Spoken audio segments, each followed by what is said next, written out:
Yo, what is up, guys? Welcome to this episode of the Live, Train, Perform podcast. I'm your host, Shaun Kober. During today's episode, we are going through my 5-minute fitness tips, and this is where I spend around about 5 minutes giving tips, tricks, and strategies on getting the most out of your fitness. In today's episode, we are covering off on the philosophy that something is always better than nothing. In my experience working as a coach for the last 8 years or so, a lot of people simply don't get started on something or don't do something. They don't build those small daily habits consistently because the stars don't align, and they don't have all of the answers, and they don't have everything they need to optimize what they need to do to move in the right direction. So they don't do anything at all. Now, this is the classic example of the all or nothing mindset. And, we all get caught up in this at times, but there's power in understanding where you're at on the all or nothing spectrum, okay? Because the dangers of this mindset is that it is a spectrum, and on one side of the spectrum is the all mindset, where you're literally all in, and you're changing everything at once to achieve the goal that you've set for yourself.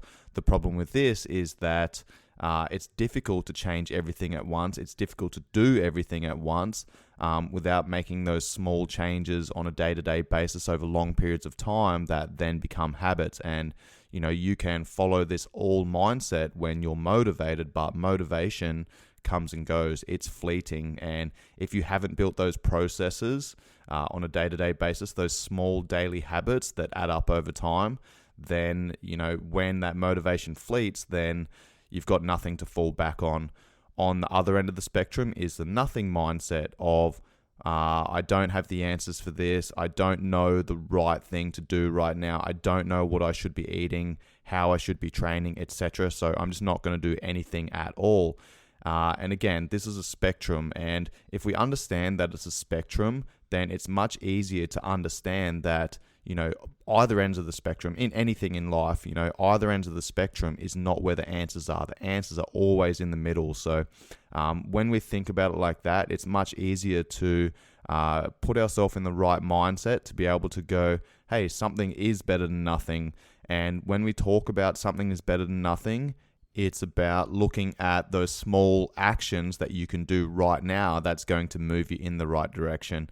So let me give an example of this. If you've set a New Year's resolution of training 3 times a week, for example, most people look at a 1-hour training session, and if they don't have 1 hour to train, then they just go, well, I'm not going to do anything. I don't have time to follow the program.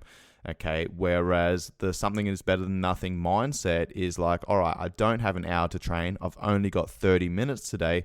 What can I do in that 30 minutes that's still going to push me in the right direction, and that's still going to benefit me? Now, it might not be ideal, but at the time it is optimal, because it's going to move you in the right direction, and it's going to stop you from moving backwards, which is a better position to be able to go into your next workout. Next time you've got an hour to train, cool, you're in a better position. You've trained, you've moved, you've done something, you've stopped yourself from moving backwards. So sometimes it's just about maintaining where you're at. And like I said, something is better than nothing. And if you schedule in time to go to the gym, I recommend going to the gym and working with the time that you have. Now, something that I do with my online clients is modular training, where I will give them, a 10-minute workout, which might just be a mobility flow. So if they only have 10 minutes that day, that's all they fucking hit. Then I'll give them, some 20-minute workouts, and that might be some speed work, that might be some power work, that might be some strength endurance work, that might be a HIIT session. Okay, if they've only got 20, 30 minutes, then that's their option for that day. If they've got a full hour to train or a little bit longer, then they might go through some strength and hypertrophy work. And again, it's about looking at the different tools that you have and applying those tools at the appropriate time. It's not about all or nothing. It's something is better than nothing. And if it is important to you, you'll do it every day. If it's not important, you'll find an excuse. Now, I do have some programs up on my YouTube channel at Performance Functional Training, where I've put together 10 training sessions that you can do in under 20 minutes. It is called the 10 in 20 series. So if you're short on time, but you still want to get some quality workout in, some quality movement, you have access to a gym. There's also training sessions you can do there with minimal equipment you can do at home, and you can adapt and adjust those movements and exercises to the equipment you have available and the space and the environment that you have available. If you want a structured example of what I just spoke about with the mobility, the speed, the power, the stability, the strength, the hypertrophy, etc., then go and download the Swiss 8 app. My program PFT is up on the app.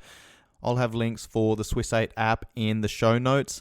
To round out this episode, something is better than nothing, and maintaining momentum is much easier than building or rebuilding momentum. So if you're looking to start something, you're better off doing something that you can manage. It might literally be 10 minutes per day spread out over the course of a week, and that's going to build that momentum. Once you've structured that in, once you've built those habits, once you've made it consistent, then you can start adding on top of that. Build the foundation and then start adding the layers. Much love, guys. Peace.